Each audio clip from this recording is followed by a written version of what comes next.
Salubonani, ibizo nginguDinel Makwesera. Ngiyabonga kakhulu ngokuthi liklikhe ku-video leyi. This is the week of entertainment lapho esilinika khona indaba ezimnandi, indaba ezile-juice ukuthi lihlale likwazi konke lokho okwenzakalayo elizweni lethu. Okwenzakalayo-ke elizweni lethu today yikuthi uMseleku usevumile ukusebenzisa i-IVF ukwenza ezinye ingane.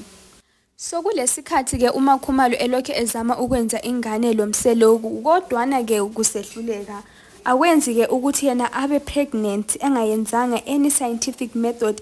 Yikho nje yena wabona kulicebo elihle ukuthi avakatshele udokotela abone ukuthi angawuhambisa njani. uMseleku nje ngokuba ngumuntu owesintu waqala esala nje ukuba labantwana esebenzisa i-IVF, esithi yena akakuthembi, akazwisisi nje ukuthi kwenzakalani. Lama ngimsoli ngoba lami angikuzwisisi. Kodwana-ke nxa ubona uMakhumalo uyakhanya ukuthi la ufuna abanye abantwana bakhe.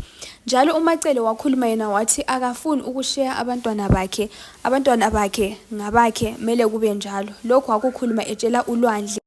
uLwandle wayevela kuyenza i-ice cream date lo mamncane wakhe uMakhumalo.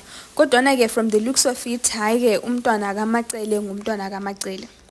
Ngemva kokuthi uMseleku usevumile ukwenza abantwana nge-IVF, uMakhumalo uyamchasisela ukuthi 2 weeks zonke engayenzi ama-sports uyakwanisa yini ukukwenza khonokho yena elabafazi abangu-5.